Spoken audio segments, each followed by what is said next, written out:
가지고 함께 말씀을 나누고자 합니다.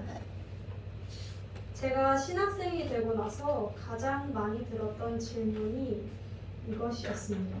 술을 마시는 것은 죄입니까? 또는 술에 취하는 게 죄입니까? 술에 마시는 게 죄입니까? 라는 이런 정도의 질문들이 있는데, 오늘 본문 말씀은 술 하면 가장 대표적으로 떠오르는 말씀이기도 해요. 본문 말씀. 이 술이라는 부분에 대해서는 굉장히 의견이 많이 갈립니다. 누군가는 기독교인도 마실 수 있어 라고 이야기하기도 하고, 또 누군가는 마셔도 되되 취하면 안 돼 라고 이야기하는 사람들도 있고, 누군가는 입에 대서도 안 돼 라고 이야기하는 사람들도 있어요. 굉장히 많이 갈리고 논란이 되는데, 이 논란이 굉장히 오랫동안 이어져 왔음에도 불구하고 이 질문에 대해서 이제 명쾌한 단 하나의 대답으로 내리지는 못하고 있어요. 계속적으로 갈리고 있어요. 그 질문에 대한 논란이. 왜 그럴까요? 왜 다른 부분, 다른 죄악들은 좀 이렇게 명쾌하게 갈리는데 술에 대한 부분은 조금 명쾌하지 못할까요? 왜냐하면 성경에서 보면 포도주라는 단어가 굉장히 많이 등장하거든요. 굉장히 많이 등장하는데 성경에서조차 이 포도주에 대해서 긍정적일 때도 있고 부정적일 때도 있어요. 제가 개역개정 4판을 기준으로 찾아봤어요. 포도주라는 단어가 185회 등장합니다. 이 중에 포도주, 그러니까 술이죠. 포도주에 대해서 부정적인 뉘앙스를 가지고 있는 구절은 51회 등장해요. 그리고 포도주에 대해서 이제 긍정적인 뉘앙스를 띠고 있는 구절은 58회 등장합니다. 그리고 중립적인, 하나님께 포도주를 올려드려라 뭐 이런 식의 내용은 한 76개 정도가 등장하는 것 같아요. 물론 이게 절대적인 게 아니라 살짝 애매한 부분들이 있어서 그렇겠지만 대략적으로는 이 정도 느낌이에요. 또 이제 독주, 술이라는 단어를 제가 안 찾아봤으니까 찾아보면 더 있겠죠. 우리는 이게 그러니까 긍정적으로 나와 있는 부분도 있고 부정적으로 나와 있는 부분도 있어요. 우리가 성경에 긍정적으로 나와 있는 부분은 없다라고 말할 수는 없잖아요. 그러니까 우리가 말하다가도 야, 긍정적으로 말하는 애도 있잖아 라고 입이 막히는 거예요. 아 그래? 이렇게 할 말이 없는 거예요. 그래서 우리는 사실 이 술에 대한 구절을 해석할 때 이런 식으로 합니다. 자신이 원하는 구절을 가지고 와서 해석해요. 예를 들어서 마시는데 취하지는 않는 것이 좋다라고 생각하는 입장의 사람들은 오늘 본문 말씀이나 로마서 13장 13절을 가지고 옵니다. 왜냐하면 그 본문에는 취하지 말라 라고 등장해요. 술 취하지 말며, 그러니까 취하지만 않으면 됩니다 라고 주장을 하는 거죠. 자, 이렇게 주장을 했을 때 반박할 수 있는 말은 뭐가 있을까요? 우리 목사님이 자주 말씀하셨는데 잠언 23장 31절에 그것을 보지도 말라라고 합니다. 그러니까 이렇게 반박할 수 있죠. 취하는 것뿐만 아니라 보지도 말래 이렇게. 자, 그리고 이제 마신다는 입장, 마셔도 괜찮다라는 입장에서 보면은 이렇게 이야기하기도 합니다. 야, 예수님도 포도주 만드셨잖아. 예수님도 포도주 마셨잖아. 언제 만드시고 언제 마셨죠? 예수님 가나의 혼례잔치 아시죠? 모르시나요? 예수님 가나의 혼례잔치 때 예수님께서 물이 변하여 포도주 된, 우리 찬양도 맨날 해요. 그렇죠? 물이 변하여 포도주가 되게 하신 분이 예수님입니다. 예수님이 직접 포도주를 담그셨어요. 그리고 마지막 만찬, 우리가 쉽게 표현하는 최후의 만찬 때 제자들과 함께 떡과 포도주를 마셨어요. 우리는 이 부분이 성경에 분명하게 기록되어 있기 때문에 부정할 수는 없어요. 성경에서는 어느 것도 감하지도 말고 가하지도 말라고 했거든요. 있는 그대로 받아들여야 하잖아요. 그렇죠?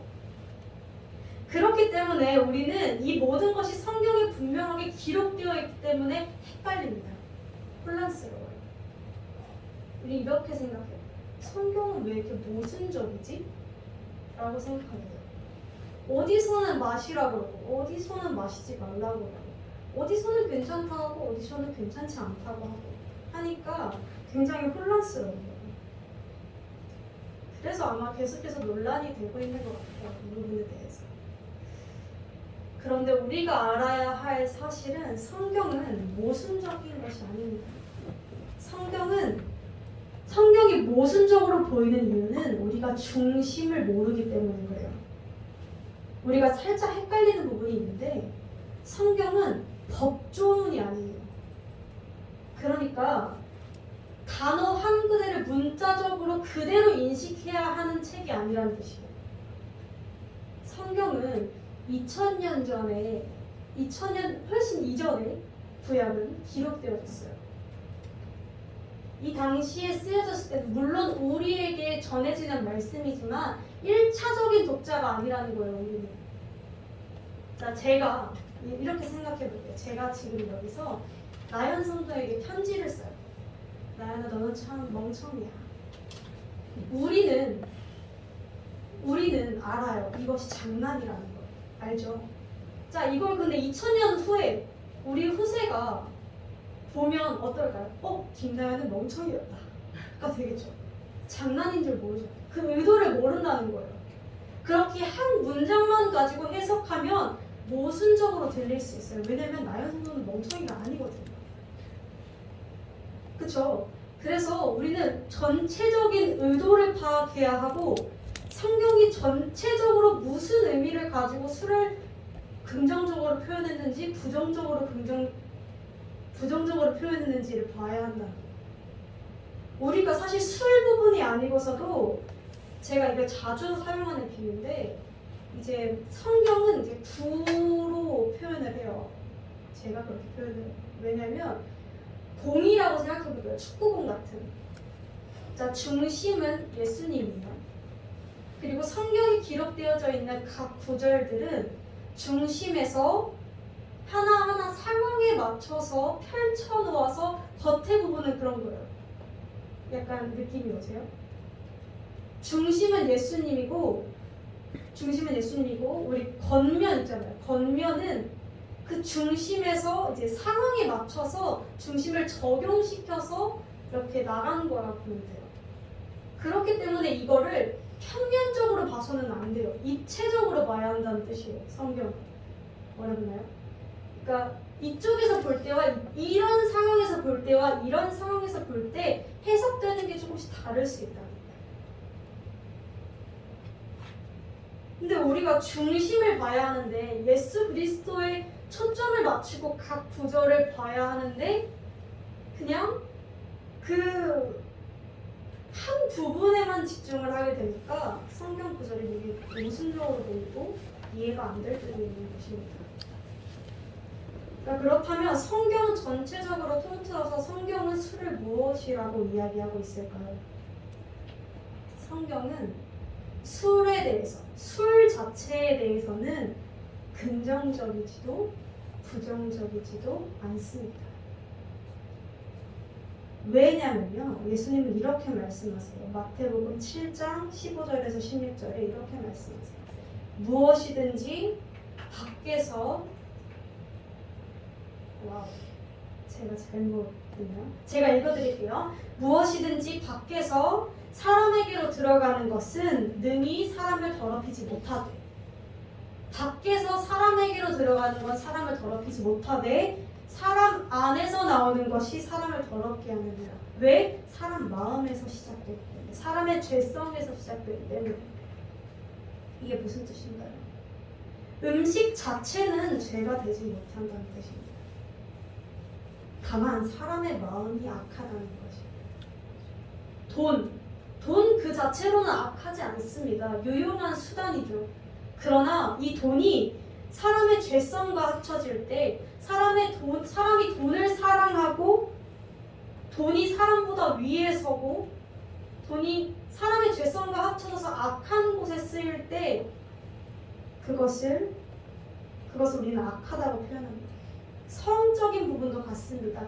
성은 하나님이 주신 귀한 선물입니다. 그런데 이 성이 인간의 죄성과 합쳐졌을 때 가늠, 음란, 더 나아가서는 다른 사람들에게 상처를 입히는 죄로 나아가게 되는 것이죠. 술도 마찬가지입니다. 술은 그저 음식이에요. 그런데 인간의 악함과 합쳐질 때, 인간의 죄성과 합쳐질 때 방탕함으로 나아가게 된다는 것입니다. 사실 그리고 술을 조금 더 견제하는 이유는 한 가지 죄에서 끝나지 않고, 술 드셔보신 분은 아시겠지만 정신이 일단 몽롱해요. 내 정신이 아니에요, 사실. 그렇기 때문에 이성적인 판단이 안 되고 인간이 기본적으로 지켜야 될 기본적 윤리 도덕을 지키기가 어려운 정신 상태를 가지게 된다는 거예요. 그래서 술 먹으면, 물론 다 그렇다는 건 아니겠지만 여러 가지, 술에서 끝나는 것이 아니라 그 다음에 2차적으로 발생하는 문제들이 있죠. 위험성이 많은 것이라는 뜻이에요. 여기서 중요한 건 늘 사람이 문제라는 겁니다. 사람의 죄악이 가장 문제예요. 그래서 바울 선지자는 오늘 본문에서는 술에 취하지 말라, 술은 방탕한 것이니라고 이야기했음에도 불구하고 디모데전서에는 디모데에게 이렇게 말합니다. 너가 위장이 약하니까 물만 마시지 말고 포도주를 좀 사용해라, 약으로서 라고 말하기도 해요. 이렇듯 상황에 따라서 조금씩 달라지는 것을 우리는 알 수 있습니다. 근데 제가 여기까지만 이야기하면 되게 좋아하세요. 아, 상황에 따라서 달라지니까 마셔도 된다는 겁니까? 상황에 따라 필요하면 마셔도 된다는 거죠? 이렇게 받아들이시고 굉장히 좋아하시더라고요. 그래서 여기서 끝낼 수가 없어요. 지금 제가 나누고 있는 것에 대한 요점은 술에 초점을 맞추고 술이 죄냐 아니냐는, 거기에 대한 논란은 우리에게 크게 유익이 되지 못해요. 아마 천국 가서 그건 하나님께 여쭤봐야 될 것 같아요. 뭐 어디까지가 죄냐, 이런 부분에 대한 것은.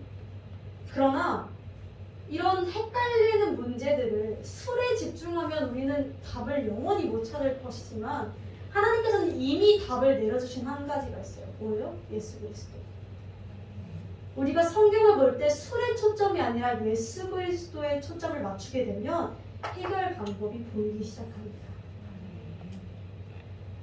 그리고 술이 아니고서도 모든 문제를 예수님의 초점을 맞춰서 바라보아야 할 줄로 믿습니다. 결국 오늘 본문이 뜻하는 바는 무엇일까요? 본문이 단순히 술에 취하지 말라라는 것을 의미하고 있을까요? 본문 에베소서 5장은 성도의 삶을 그리고 있습니다. 성도의 삶을 그리며 이렇게 이야기합니다. 오직 주의 뜻이 무엇인가 이해하라. 그리스도를 경외함으로 피차 복종하라. 술은 일부분이고, 지금 여기서 질문을 던지고 있는 것은, 바울이 질문하고 있는 것은 이것입니다. 지금 나를 누가 주관하고 있느냐? 조금 더 극단적으로 물어보면 이것입니다. 지금 나의 주인은 누구냐? 술이냐? 예수님이냐? 왜 굳이 술에 표현했냐면, 술의 취함과 성령의 취함은 사실 비슷해요. 모양새가. 왜냐면 성령에 취해도 막 두 손 들고 막 찬양하고 막 울고 막 이러고, 술에 취해도 울고 막 그래요. 모양새가 비슷해요. 근데 모양새가 비슷한데 다만 데려가는 목적지가 조금 다르죠. 그렇기에 술을 표현한 것이 아닌가라는 생각이 들어요. 바울이 묻고 싶은 이야기는 이거예요. 너 지금 너의 주인은 누구라고 생각해? 지금 너의 마음을 조종하고 지금 너의 마음을 주관하고 다스리고 있는 게 누구야? 라고 묻는 거예요. 이제 성경에서 술에 대해서 이렇게 이야기하다가 굉장히 강하게 금지하는 이유는 술은 이제 방탕이랑 이어지기 때문이에요. 또 이제 심심하실까봐 이야기를 하나 해드리면, 사실 우리나라에서 술을 굉장히 금지하고 있죠. 술을 굉장히 금지하고 있는데 기독교에서 술을 굉장히 이렇게 단호하게 금지하게 된 이유가 이제 시대적 상황이랑 좀 연결성이 있어요. 왜냐면 우리 모두 다 잘 알다시피 이제 우리나라에 기독교가 들어오게 된 시기가 조선이 망해갈 쯤이었어요. 조선이 망하고 이제 일본의 압제 속에서 있을 때쯤 본격적으로 들어오기 시작했는데, 이제 일본이 목표하는 바는 이랬어요. 우리나라 특성 아세요? 우리나라 특성? 외부에서 공격하면, 우리끼리 싸우다가도 외부에서 공격하면 똘똘 뭉쳐서 이겨내고 민족성이 있어요. 약간 그런 우리나라 특성이 있어요. 의병들 막 이렇게 나가고. 그러니까 우리나라 특징이잖아요. 내가 괴롭히는 건 괜찮은데 남이 뭐라 하는 건 못 참는 성격의 타입들이 우리나라에 좀 집중적으로 모여있는데, 그래서 이게 식민지 정책이 잘 안 되는 거예요. 일본이 한국을 다스리려고 했는데, 억압하려고 했는데, 주권을 뺏으려 했는데, 자 어떻게 해야 돼? 얘네 정신을 뺏어야겠다. 정신을 빼앗는데 가장 좋은 도구가 뭐예요? 술, 담배, 마약, 아편, 이런 애들이었어요. 왜? 정신을 몽롱하게 하잖아요. 나라 생각 못하고 누가 뺏기든 말든 술에 취해서 있게끔, 집안이 망해가 돈을 뺏겨도 술에 취해서 있게끔 만들자 해서 막 술을 권유하고 담배를 권유하고 마약을 권유했어요. 자, 이걸 지켜보고 있던 기독교인들, 선교사분들이 이거 아니다, 이거 아니다, 그리스도인들이 먼저 바로 세워야 한다라고 하면서 우리나라에 실제로 금주가라는 찬송가까지 생겼었어요. 저 그 불러봤거든요. 좋더라고요. 그런 식으로 시작이 됐어요. 근데 그 당시에도 그 선교사분들도 그리스도인들도 알고 있었던 거예요. 아, 술에 취하면 내 정신이 방탕해지는 거예요. 더 나아가서 내 삶이 엉망이 되는구나. 그렇기 때문에 단호하게 끊어야 할 때가 분명히 있겠다라고 생각했던 거예요. 이처럼 술이라는 것은 방탕이라는 죄로 흘러들어가기에 너무 좋은 도구예요. 그리고 제가 이제 이야기할 것은 사단 마귀가 하나님에게서 우리들을 멀어지게끔 하는데 대표적인 두 가지 방법이 있어요. 플랜 A. 먼저 첫 번째는 마음을 뺏기도록, 방탕하도록, 하나님이 아닌 다른 것에 마음을 뺏겨서 방탕하게끔 만드는 방법이에요. 방탕의 정확한 뜻은 절제가 없고 내면에 가치 있는 것이 없다라는 뜻인데, 우리가 하나님이 아닌, 영원한 것이 아닌 한순간의 것에 마음을 뺏기면 우리 마음 안에 가치 있는 것이 없고 절제가 사라지게 됩니다. 근데 이것은 술만의 문제는 아니에요. 친구, 우리 다현이 친구가 가장 소중할 때니까 굳이 친구를 넣었어요. 제가. 이성, 사람, 유튜브, TV, 스마트폰, 또 뭐 있을까요? SNS, 돈, 권력, 성공, 여행, 성적인 부분, 여러 가지. 이 모든 것이, 제가 이야기한 이 모든 것은 영원하지 못합니다. 한순간의 것들이에요. 그래서 딱 그 한순간 정도의 위치에 있어야 되는데, 하나님 위에 서는 순간 우상이 되고 우리의 삶의 균형이 어그러지기 시작합니다. 이게 사단이 가장 좋아하는 플랜 A의 방법이에요. 그리고 이 플랜 A의 방법에서 술은 너무 좋은 도구입니다. 다른 것들보다도 중독성이 강하고요. 취한다라는 것을 가장 극적으로 보여줄 수 있는 도구가 술이죠.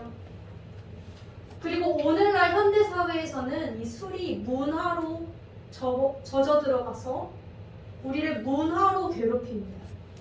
단순히 술이 아니라 사회 생활이 되어버리고 우리의 살아가는 문화가 되어버려서 더욱더 괴롭히게 돼요. 근데 사실 이제 어떤 분들은 이렇게 말씀하시는 분들도 있어요. 나는 자제가 가능합니다. 말씀하신 그럴 수 있어요. 술에 대해서 그렇게 시험에 안 들고 난 자제가 가능합니다. 한두 잔 정도로 끝낼 수 있습니다. 라는 분들이 있으실 수 있어요. 있겠죠. 다 술 중독자가 되는 건 아니잖아요. 그러나 이렇게 말씀하시는 분들에 대해서는 두 가지 질문을 하고 싶어요. 첫 번째는 자제라는 것을 단언할 수 있습니까? 라고 묻고 싶고, 두 번째는 그 행동이 덕이 됩니까? 를 묻고 싶어요. 왜 덕이 되냐 묻냐면 고린도 후서에서는 이렇게 제가 찾을게요.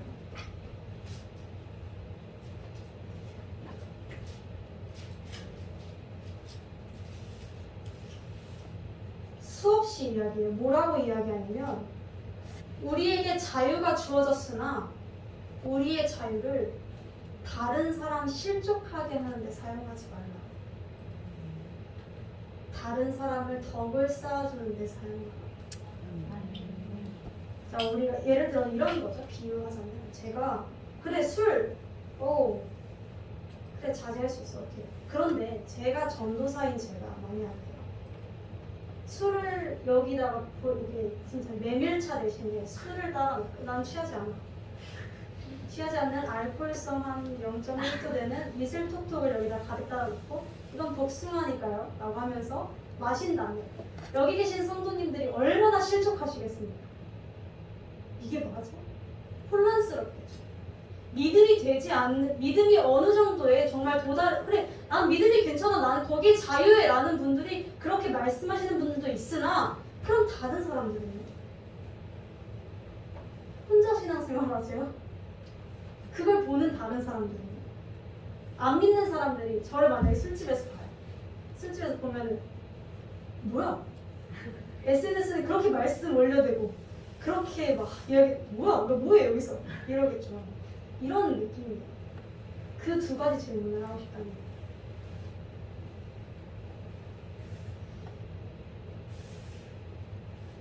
이렇게 제가 묻는 이유는 단순히 술이 문제다 아니다라는 이야기를 하고 싶은 것이 아니라 초점이 예수님에게 맞춰져서 어떤 방향이 예수님께 조금 더 가까울까요? 라고 묻는 것이 정답이기 때문에 이렇게 묻는 것입니다. 술에 대해서 하나하나 이야기하자면 정답이 없을 줄은 몰라요. 하나님께서 요약 정리해서 회식 때는 술을 한두 잔 마셔도 괜찮고 여행 갔을 때는 맥주 한 캔 정도 괜찮고 이런 식으로 정리를 해놓으신 게 아니잖아요. 그렇죠? 그렇기 때문에 우리는 저도 강단에서 단언할 수 없어요. 한두 잔 드십시오. 마십시오. 이렇게. 그러나 우리에게 하나님께서는 이미 정답을 주셨다는 거예요. 예수님이라는. 예수님께 초점을 두고 보면 내 행동이 지금 예수님께 다가가는 방향성인가 멀어지고 있는 방향성인가를 살펴보았을 때 알잖아요. 그런 느낌이죠. 마음에 오시는 대로. 여기서부터는 제가 이야기할 권한이 없겠죠. 마음에 진짜 오시는 대로. 사실 그리고 하나님께서는 우리에게 자유의지라는 것을 주셨어요. 자유의지. 이 자유의지, 우리 이런 거죠. 우리 다현 성도가 대학교를 A 대학교를 가든 B 대학교를 가든 하나님께서 크게 뭐라고 하지 않으실 거예요. 자유의지를 주셨어요. 선택할 수 있는 기회를 주시는 거예요. 내가 오늘은 짜장면을 먹든 짬뽕을 먹든 하나님께서 노하시지 않으시잖아요. 자유의지를 주시는 게 너무 가벼운 문제인가? 근데 어쨌든 자유의지라는 것을 주셨어요. 죄를 지어도 물론 혼내실 때도 있지만 그냥 두실 때도 있어요. 우리가 이 자유의지에 대해서 불만을 가지는 사람들이 종종 있어요. 저도 그랬었는데 애초에 하나님께서 선악과를 안 만드셨으면 죄를 지을 구석을 안 만드시고 무조건 하나님께 순종하는 시스템으로 갔으면 좋지 않았을까? 아무도 지옥 안 가고 다 천국 가고 좋지 않았을까요? 라는 질문을 계속해서 던졌었거든요. 그런데 하나님께서 우리에게 자유의지라는 것을 주신 이유는 단 하나입니다. 우리를 사랑하시고 우리에게 사랑을 받기를 원하셨습니다. 이게 와닿지 않으시죠? 제가 한 간증을 들었어요. 사모님, 어떤 사모님의 간증인데, 우리 사모님 말고 어떤 사모님의 간증인데, 이분도 자유의지에 대한 불만이 좀 있었대요. 애초에 죄를 안 만들었으면 좋았잖아. 애초에 선악과를 안 만들었으면 좋았잖아. 그냥 애초에 다 순종하게끔 했으면 좋았잖아. 그런데 이분이 아이를 키우시거든요, 이 사모님이. 근데 이 아이를 키워보니까 이런 걸 느끼셨대요. 어린 아이도 자기 마음대로 할 수 있는 자유의지가 있잖아요. 그래서 때로는 엄마 아빠가 하라는 거 안 해요. 안 해. 막 그냥 들어 놓아버려. 엄마 아빠가 하지 말라는 건 더 해요. 막 속상하게 할 때도 있어요. 그런데 그렇게 하다가 자기 마음대로 할 수 있으니까 속상하게도 해요. 그런데 자기 마음대로 할 수 있으니까 누가 시켜서가 아니라 정말 마음에 우러나서 엄마 아빠에게 사랑을 표현하기도 해요. 갑자기 다가와서 엄마 사랑해 라고 뽀뽀해준다든지. 그때 감격이 엄청나다는 거예요. 이 사모님이. 사랑을 주고 받는 관계에서의 오는 그 기쁨은 엄청나대요. 그런데 이 사랑을 주고 받는 그 관계는 사람이어야 해요. 기계여서는 안 돼요. 기계처럼 시스템을 설정해놓고 너 내 말에 로봇은 인간에게 복종할 수 있게 시스템이 설정되어 있잖아요. 그럼 그들과 사랑할 수 있나요? 아니요. 로봇과는 사랑할 수가 없죠. 자유의지가 있을 때 진정으로 사랑을 주고 받고 하는 관계가 될 수 있다는 거예요. 하나님께서는 우리를 인격체로 존중하셔서 위험을 감수하고도 자유의지를 선물로 주셨어요. 사랑을 주고 받는 관계가 되기 위해서. 그렇기에 우리의 행동은 이 존중에 대한 대답이 되어야 합니다. 이 베푸신 사랑에 대한 대답이 되어야 해요.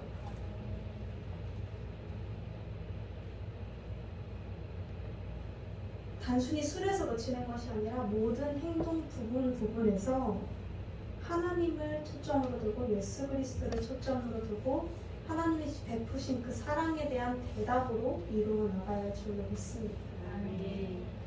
그리고 제가 두 가지 방법이 있다 했죠. 사단의 두 가지 방법. 하나님께로부터 멀어지게 하는. 여기서부터가 좀 중요할 것 같아요. 많은 교회에서는 술을 끊으라고 이야기해요. 저도 동의해요. 술을 끊으라고 가르치는 것에 대해서 동의해요. 맞다고 생각해요. 그런데 술을 끊고 나서는 이야기를 안 해줘요. 근데 술을 끊고 나서가 더 문제거든요. 자, 사단이 플랜 A가 실패하면 플랜 B에 들어갑니다. 자, 어떻게 하냐? 방탕이 실패할 거면 교만으로 가자. 작전을 바꿔버립니다. 그래서 플랜 B는 술을 끊은 자들에게 해당돼요. 다른 말로 하나님의 말씀을 지킨 사람에게 해당돼요.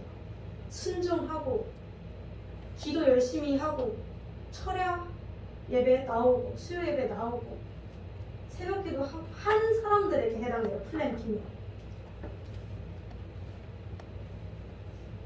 자, 우리가 하나님의 말씀을 지키게 되면, 잘 지키게 되면 바로 천국에 가면 좋을 텐데 그렇지 않으니까 잘 지키게 됐을 때 우리 마음에 뭐가 생길까요? 자부심, 보상심, 이 두 가지가 생깁니다. 그래도 나는 다른 교회 성도들보단 수, 금, 주일 다 나와. 2시간씩 기도를 하해. 저 사람들보단 나은 것 같아. 라는 자부심. 혹시 여기서 술을 끊으신 분들이 있으실지 모르겠는데 저는 술을 끊었거든요. 끊고 나서 한동안 이랬어요. 끊었다는 거에 대한 자부심이 엄청났어요. 진짜 나는 술을 끊는다. 뭐 때문에? 예수님 있어 보이잖아요. 예를 들어 다른 교회 다니는 친구가 술을 마셔요. 믿는 것도 아니네. 쟤 믿는 거야? 교회만 들락날락 하는 거지 라고 생각했어요. 말은 안 했던 것 같아요. 생각했어요. 또 뭐가 있을까요? 술도 있겠고 다른 것들, 다른 신학생들, 우리 다현이보다 기도를 안 해? 신학생 맞아? 라고 한다고 합니다. 이런 게 마음속에 생겨요. 왜? 내가 했으니까. 사실 그 누구도 나 자신을 바리새인이라고 생각하지는 않아요. 그런데 이 바리새인 되는 건 한순간이에요. 우리는 수백 번, 수천 번을 아마 바리새인이 되었을 거예요. 우리가 예수님이랑 가까워지면 가까워질수록 생기는 특징이 하나 있어요. 교회 오래 다니면 다닐수록 사실 직분이 높아진다라는 표현을 쓰는 게 저는 너무 웃기거든요. 직분이 높아진다는 게 말이 돼요? 교회 내에서? 뭐 세상이랑 똑같아요. 뭐 진급하는 것도 아니고. 근데 어쨌든 직분이 높다고 표현을 하잖아요. 직분이 높아질수록 연차가 생기면 생길수록 이게 엄청나요. 선교예요. 너랑 나랑 시간이 다르다. 난 이 정도, 이게 극단적으로 표현하는 건 아닌데 마음이 생긴다니까요. 나랑 남을 다르게 봐요. 나도 죄인, 얘도 죄인인데 나는 좀 덜 죄인, 얘는 좀 더 죄인, 이렇게 봐요. 이거 보면서 너는 찬양팀 한다는 내가 그래 되냐? 이런 느낌으로 봐요. 또 그것도 있어요. 막 대놓고 욕하진 않아요. 좀 어느 정도 그런 성숙하신 분들은 대놓고 욕하진 않는데 이렇게 안쓰럽다.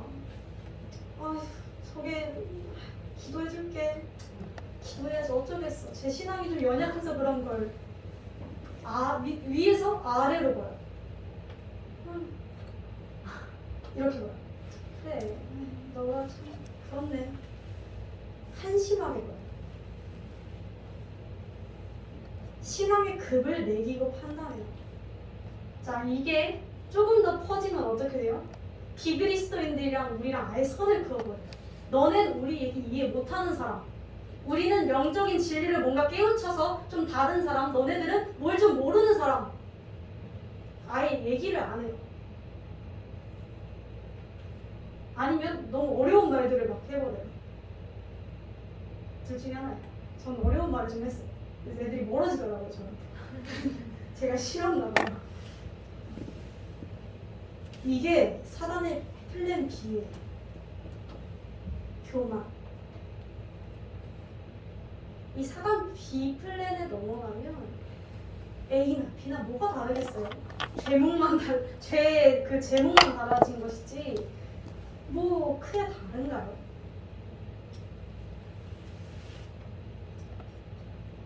제가 아까 본문이 단순히 술 취함을 떠나서 누가 너의 주인이냐를 묻는 질문이라고 했죠. 플랜 A는 예를 들어 뭐 술, 뭐 성적인 것, 뭐 돈 이런 것들이 주인이 되는 삶이라면 플랜 B는 뭐가 주인이 되는 삶이냐면요. 내 신념이 주인이 되는 삶이에요. 자, 예수 그리스도 정말 아까 이야기했듯이 뭐 직분이 높아지고 뭐 이렇게 되는데 왜 내 신념이 주인이 돼요? 예수 그리스도가 내 안에 없어서 그래요. 본질만 완전 까먹은 겉의 모양새만 그럴듯하게 갖춰진 신앙이 돼요. 내 신념이 주인이 되는 순간 어떻게 되냐면요. 자, 신앙은 술이 중심이 아니거든요. 술로서 판단하는 게 아니에요, 사실은. 뭐 술 먹으면 신앙이 술을 안 먹으면 신앙이 술을 먹으면 안 믿는 사람 이렇게 구분 지을 수 있는 게 아니라 구분 지을 수 있는 유일한 기준은 예수님이거든요. 그런데 신념이 주인이 되면 술로 판단을 내려버린다는 거예요. 내가 중심되어서 내 신념이 중심이 되어서 그렇지 못한 사람들을 다 아래로 본다. 각자가 다 약한 부분이 있어요. 내가 술에서 강하다면 난 저 사람이 강한 부분에서 나는 약하겠죠. 그걸 모르고 내가 강한 것에 대한 신념만 잔뜩 생겨서 예수님의 마음도 알지 못한 채 그 신념으로 잣대를 가지고 비판하고 정죄하고 그렇게 되는 것은 사실 사단의 계략이겠죠.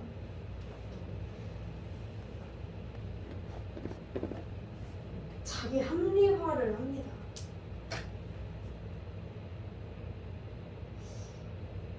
예수님을 믿는다고 믿는데 예수님을 정말 믿는다고 믿고 하나님이랑 기도도 많이 하고 나 이 정도면 하나님이랑 관계 좋은 것 같은데 라는 사람들도 정말 예수님이 내 안에 있는지 없는지를 확인하려면 내가 하는 말, 내가 하는 생각, 내가 품고 있는 행동들을 보면 돼요.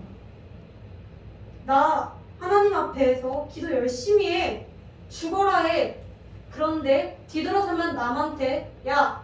소리 지르고 욕하고 삿대질하고 예수 그리스도가 안에 있는 삶이에요? 아니요.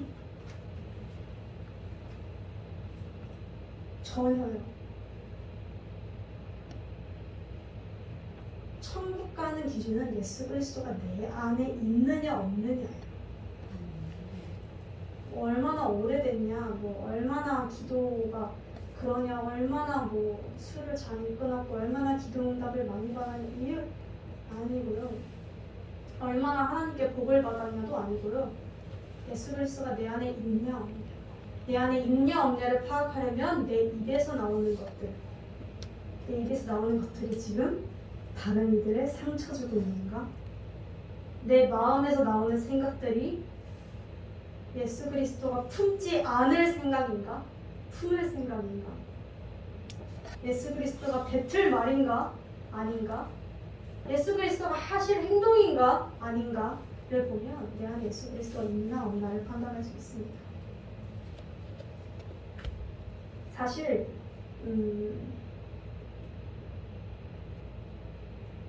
이 술에 대한 부분은 이제 교회 오자마자 술 끊으세요라고 이야기하진 않아요. 왜? 술이 먼저가 아니거든요. 술 끊는 게 먼저가 아니에요. 예수를 믿으면 술은 나중에 끊어져요. 예수가 내 마음에 정말 들어오잖아요. 끊어져요. 그런데 이게 내 힘으로 이거를 어떻게 해보려고 하잖아요. 자, 우리가 짓는 죄가 몇 가지나 될 것 같아요? 수백, 수천 가지는 되겠죠. 그 중에 술 딱 하나 끄는 건데 그걸로 자부심이 듭니다. 술 하나 딱 끊고 다른 죄악들을 막 저질러요. 그리고 나는 술 끊었으니까 라고 이야기를 하게 된다. 우리 이것들을 경계해야 하고 조심해야 합니다. 그리고 술은 예수 그리스도를 만나면 끊어집니다. 끊는 게 아니라 끊어져요. 예수 그리스도를 사랑하는데 술이 들어오겠습니까? 그냥 콜라나 먹고 사는 거죠. 저는 콜라를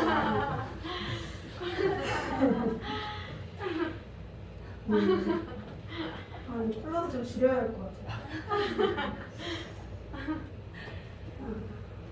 사랑하는 성도 여러분, 우리는 결국 술이 문제가 아니에요. 내 인생의 주인이 누구이냐가 문제입니다.